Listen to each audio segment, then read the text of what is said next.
Kak, saya itu punya tetangga di rumah itu. Nah, dia itu membeli tanah dan juga bangunan di atasnya itu.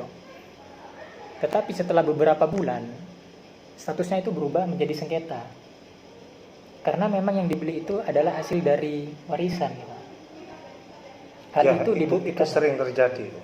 Sering terjadi. Terus gimana lanjutannya? Hal itu dibuktikan dengan salah satu ahli warisnya itu melakukan gugatan gitu di pengadilan.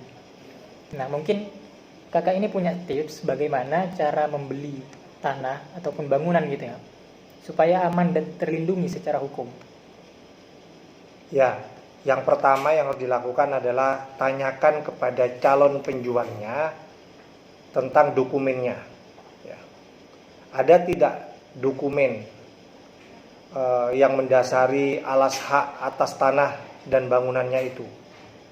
Kalau ada dokumennya, kemudian cek keasliannya. Apakah dokumen yang disampaikan itu asli atau tidak? Itu harus dicek keasliannya. Cara ngeceknya itu gimana? Cara ngeceknya bisa melalui jasa notaris. Kalau misalnya kita tidak punya pengetahuan, ya, tidak punya waktu untuk mengecek sendiri, ya, pakai notaris, jasa notaris boleh. Nanti notaris yang akan kerja mengecek ke kantor pertanahan. Atau kita sendiri langsung ke kantor pertanahan mengecek keaslian dokumen yang disodorkan oleh calon penjual tadi. Benarkah dokumen sertifikat tanah itu asli atau tidak? Itu yang pertama. Kemudian yang kedua, kita harus juga ngecek status hak atas tanah yang melekat pada tanah itu. Ya. Apakah berstatus hak milik, hak pakai, hak guna usaha, ya, atau hak yang lain. Ya. Nah, ini penting ya, karena banyak yang tidak tahu, deh ya. Dikiranya ini semuanya berstatus hak milik, ternyata setelah beli berstatus hak pakai. Nah, ini banyak terjadi di beberapa tempat yang yang pihak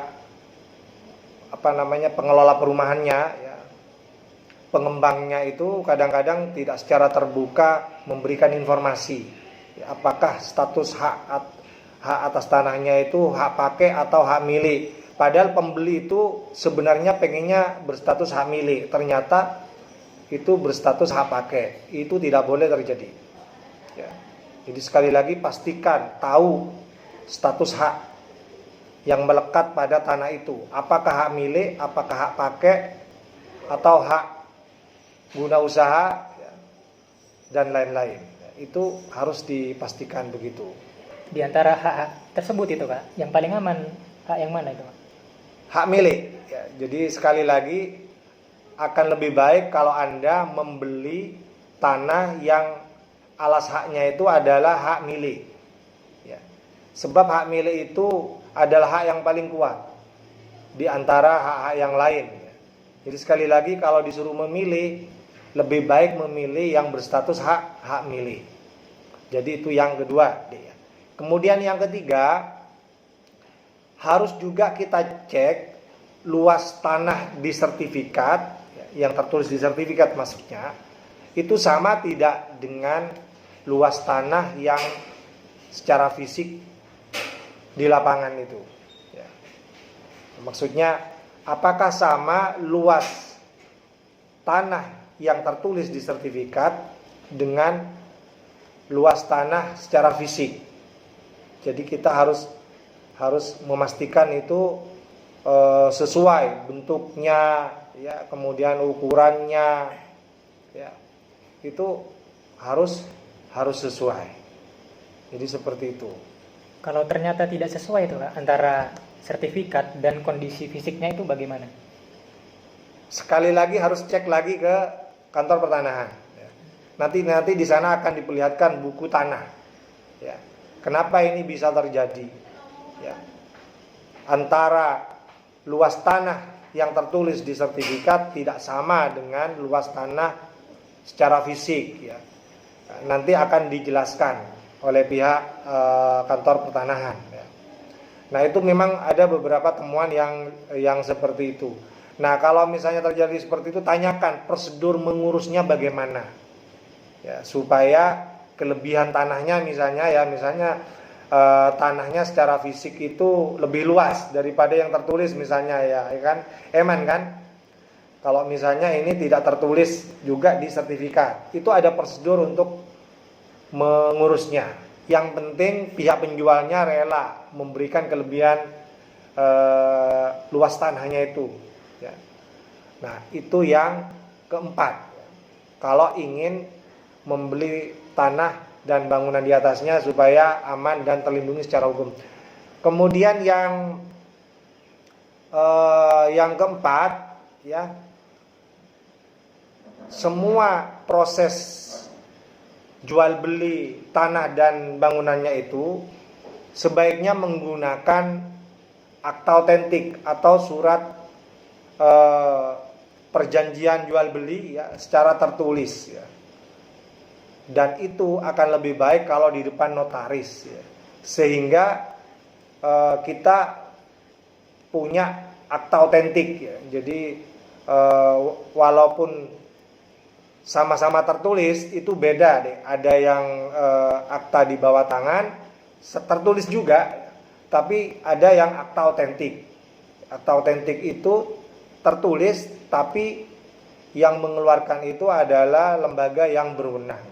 Dalam hal ini adalah notaris. Kemudian diniatkan dari awal memang untuk alat bukti. Ya. Ya. Jadi itu bedanya antara akta di bawah tangan dengan akta otentik. Sama-sama tertulis tapi ada perbedaan. Ya. Dan itu lebih kuat akta otentik. Makanya lebih aman menggunakan akta otentik yang dikeluarkan oleh institusi yang berwenang untuk itu. Ya. Dalam hal ini adalah notaris kalau misalnya paling mudah, ya, yang kita tahu, ya, langsung saja datang ke notaris begitu. Nah ini, tapi kalau di desa banyak juga yang ini, ya, yang biasanya menggunakan materai saja, ya. Ya, itu bagaimana kekuatan hukumnya? Ya kuat juga selama tidak ada akta tertulis lain yang lebih kuat, ya, gitu ya.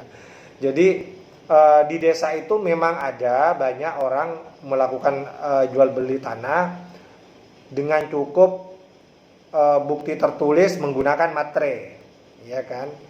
Nah itu bagaimana kekuatan hukumnya? Pertanyaannya kan seperti itu yang kemarin didiskusikan di kelas itu, ya kan? Ya. Apakah itu kuat? Apakah itu bisa dijadikan alat bukti? Bisa, itu juga bisa dijadikan alat bukti hukum, ya. Nah, tentang kuat tidaknya itu bergantung kepada lawannya. Lawannya itu apakah menggunakan alat bukti tertulis juga atau tidak. Kalau menggunakan alat bukti tertulis juga, ya, sama-sama tertulis, ya, satunya sekedar menggunakan materai dan saksi, satunya tertulis ditandatangani oleh notaris. Nah, kalau dihadapkan dengan yang dari notaris inilah, ya, menjadi lemah, ya, kekuatan hukumnya. Karena itu akta di bawah tangan itu namanya, ya. Ya, walaupun tertulis dan bermaterai, tapi itu kita sebut sebagai akta di bawah tangan. Kekuatan hukumnya masih di bawah surat akta tertulis, ya, yang dikeluarkan oleh notaris, karena itu yang kita sebut dengan akta otentik, ya.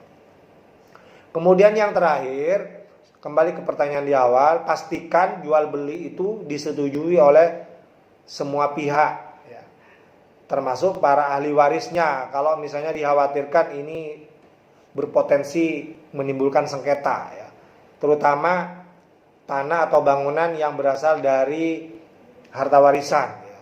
Apakah seluruh ahli warisnya setuju atau tidak tanah dan bangunannya ini dijual? Itu harus dipastikan. Kita sebagai calon pembeli harus tahu asal usul tentang tanah dan rumah ini, ya.